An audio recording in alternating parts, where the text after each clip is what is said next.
Now students question number 4 देखिए, कह रहा है कि what is the general name of the substance having infinitely high resistance. Okay, infinitely high resistance का मतलब है बहुत ज्यादा रेजिस्टेंस की वैल्यू बहुत ज्यादा है। ठीक, तो बच्चों देखो, अगर रेजिस्टेंस की वैल्यू बहुत ज्यादा है, रेजिस्टेंस क्या होता है, ये किसी सब्सटेंस की ऐसी प्रॉपर्टी होती है या किसी मटेरियल की ऐसी प्रॉपर्टी होती है जिस प्रॉपर्टी के कारण वो करंट को अपोज करता है। अब बहुत हाई रेजिस्टेंस है, इनफाइनाइटली हाई मतलब बहुत ज्यादा रेजिस्टेंस है, यानी कि वो करंट को बहुत ज्यादा अपोज करेगा, यानी कि सिंपल शब्दों में बोले तो करंट की वैल्यू जीरो हो जाएगी, करंट फ्लो ही नहीं करेगा उसमें। तो बताओ, करंट जिन भी सब्सटेंस में करंट फ्लो नहीं करता है उसको हम क्या बोलते हैं?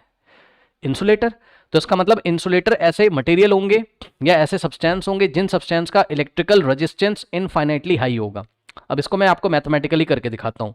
सो बच्चों, आपने ओम्स लॉ पढ़ा हुआ है। ओम्स लॉ का जो रिजल्ट था वो I is equals to V, sorry V is equals to I into R था। यहां से अगर करंट की वैल्यू निकालोगे I is equals to V upon R हो जाएगा। ये देखिए इस तरीके से। ओके, अब यहां पे आपको ध्यान देना है बच्चों। देखिए, मान लीजिए हमारे पास कोई इंसुलेटर है, ये कोई इंसुलेटर है, मान लो ये कोई इंसुलेटर है। क्या ये कोई इंसुलेटर हम लेके आ गए, ठीक है ना? इंसुलेटर जैसे कि माइका, बैकेलाइट, ठीक। तो ये हम एक इंसुलेटर लेके आ गए। अब इसके अक्रॉस हमने क्या किया? पोटेंशियल डिफरेंस लगाया। अब ये पोटेंशियल डिफरेंस की वैल्यू बढ़ा रहे, चाहे जितना बढ़ा दो, लेकिन इसका रेजिस्टेंस इतना हाई है, रेजिस्टेंस हाई है, यानी कि इस फॉर्मूले में अगर आप करंट की वैल्यू निकालोगे, अगर ये डिनोमिनेटर बहुत बड़ा हो जाए, सोचो, ठीक, अगर ये डिनोमिनेटर बहुत बड़ा हो जाए तो दिए गए पोटेंशियल डिफरेंस पे आई की वैल्यू कितनी हो जाएगी? जीरो। अगर आपको भरोसा नहीं, आप खुद चेक कर लो भाई।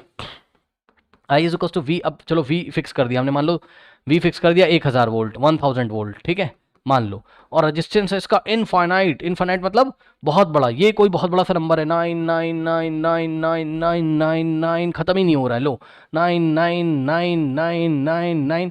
तो जब इसको उठा के इससे डिवाइड लगाओगे तो आई की वैल्यू अप्रॉक्सीमेटली इक्वल टू कितनी आ जाएगी? जीरो। आप कैलकुलेटर से करके देख भी सकते हो।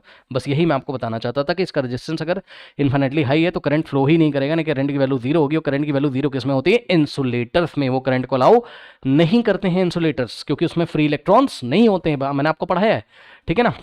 सो ये देखिए बच्चों, कह रहा है objects have infinitely high electrical resistance are called insulator and insulator does not allow electricity to flow through it. Okay, note कर लीजिए।